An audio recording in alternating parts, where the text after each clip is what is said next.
Next day நேயர்களுக்கு என்னோட அன்பான வணக்கங்கள். நம்ம சேனல்ல தொடர்ந்து நிறைய விஷயங்கள் பார்த்துட்டு வரோம். அதை நம்ம கூட ஷேர் பண்ணிக்கிறதுக்காக பிரம்மஸ்ரீ ராம்ஜி பரமஹம்சர் அவர்கள் இணைஞ்சிருக்காங்க. வாங்க அவர்கிட்டே கேட்ட தெரிஞ்சுக்கலாம் ராசி பலன்களை. துலாம் ராசி பத்தி பேச போறோம். அவங்களோட தை மாதம் எப்படிப்பட்டதா இருக்கு? துலாம் ராசிக்காரர்களை பொறுத்த வரைக்குமே ஓடி போனவனுக்கு 9ஆம் வீட்டில் குரு.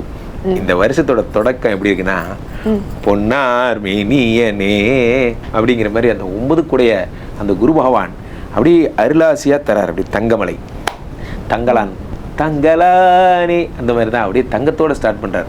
எங்க சார் தங்கம் வாங்குற மாதிரி அப்புறம் பேசலாம் இருங்க, முதல்ல மேட்ரு இருக்கலாம். ஸோ இப்போ 9ஆம் இடத்துல இத்தனை பேர் இருக்காங்க. இந்த நேரத்துல தங்கம் வாங்க போறீங்க, அதெல்லாம் அப்புறம்.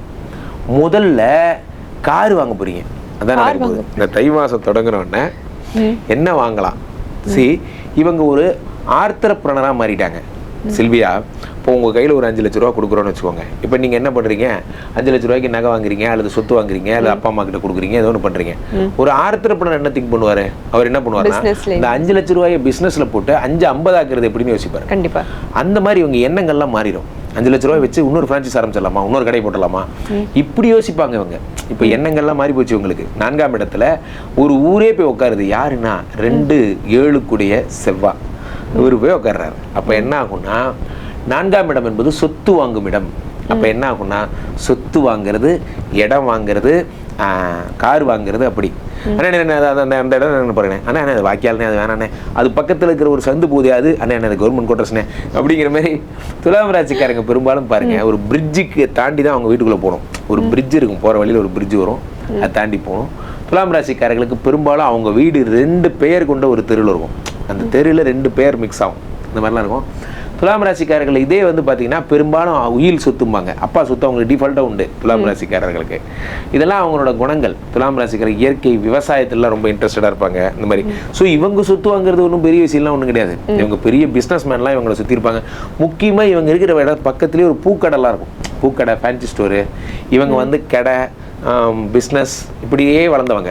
ஸோ 4ஆம் இடத்துல இத்தனை பேர் இருக்கும் பொழுது இவர்களுக்கு என்ன ஆகும்னா, ஆடம்பரத்து மேலே ஆசை வரும். ஆடம்பரம், இடம் வாங்குறது, இது வாங்குறது, இந்த மாதிரிலாம் ஒரு எண்ணங்கள் வரும்.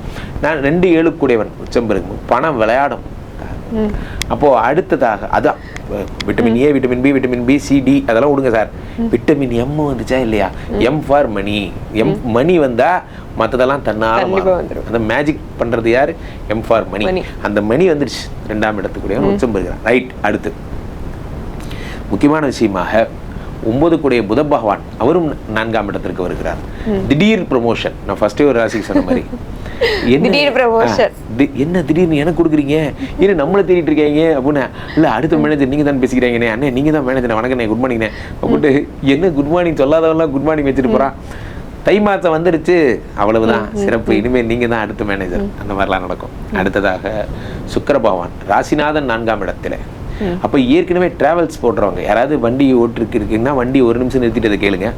அப்போ என்ன ஆகும் அப்படின்னா, டிராவல்ஸ் ஓட்டிட்டு இருக்கீங்க, கார் ஓட்டுறது தான் வேலை. காலைல ஆரம்பிச்சா டார்கெட் வச்சு ஓட்டுறதுக்குள்ள பெண்டு கழுது சார், முதுகெல்லாம் வலிக்குதுன்னு நினைச்சீங்கன்னா இனி உங்களுக்கு இந்த தொந்தரவு இல்லை. உங்களுக்கு பதிலாக இன்னொரு அசிஸ்டன்ட் ஓட்டுவார், நீங்க முதலாளியாக போறீங்க, 2வது கார் வந்துடும். அந்த மாதிரி நடக்கும். கல்லாப்பட்டியில் உட்கார வச்சு அழகு போப்பார். யார்? இந்த சுக்கிர பகவான். அந்த மாதிரி சுக்கிரன் தரும் பலன்கள் எல்லாம் கிடைக்கும். நல்லா நடக்கும். சுக்கிரன் ஒரு பக்கம், புதன் ஒரு பக்கம், எல்லாம் நல்லா இருக்கு. இந்த சூரியன் ஒருத்தர் இருக்கான் பக்கத்துல, 11 கூடியவன் 4ஆம் இடத்துல இருக்கான். அப்ப என்ன ஆகும்னா, இதை ப்ரமோஷன் தரேன்னு சொல்றவங்களை அப்படியே கண்ணை மூடிட்டு நம்பாம ஒரு வார்த்தை எழுத்துப்பூர்வமா அதெல்லாம் ரைட்டுங்க ஐயா, ஒரு மெயில போட்டு விட்டுருங்க ஐயா அப்படிங்கிற மாதிரி ஃபார்மலா வாங்கிக்கணும். வாய் வார்த்தையை நம்பாதீங்க, ஒரு வார்த்தை கேட்டுங்க, மற்றபடி சிறப்பு. Okay sir. அவங்களுக்கு எந்த காரியங்களை பண்ணவே கூடாது, எந்த மாதிரி வழிபாடுகள் பண்ணணும்? அவங்க எந்த காரியங்களை பண்ணவே கூடாதுன்னா, நம்பர் 1ல் எதுவும் ஆரம்பிக்க கூடாது. ரெட் கலர் ட்ரெஸ் போட்டுக்கூடாது. பெரும்பாலும் சண்டேஸில் எதுவும் ஆரம்பிக்காதீங்க. சூரிய ஹோரையில் எதுவும் ஆரம்பிக்காதீங்க. எதை பண்ணணும் அப்படின்னு பார்த்தீங்கன்னா, பெரும்பாலும் சூரிய வழிபாடு கண்டிப்பாக பண்ணணும். அதே மாதிரி வந்து நான் சொன்ன மாதிரி சூரியனார் கோயில், காசினி இருளை நிற்க கதிரொலி ஆகி எங்கும் பூசணி உலகோர் போன்ற புசிப்போடு சுகத்தை நல்கும் வாசியலுடைய தேர்மேல் மகாகிரி வளமாய் வந்த தேசிகாயனை ரச்சிப்பாய் செங்கதிரவனே போற்றி கதிரவன் பற்றிய பாடல்கள், துதிகள் ஏதாவது இருந்தால் அதெல்லாம் படிக்கணும். சூரியனை வணங்கணும். சூரிய வழிபாடு உங்களுக்கு ரொம்ப சிறந்ததா இருக்கும். ஓகே சார், ரொம்ப நன்றி.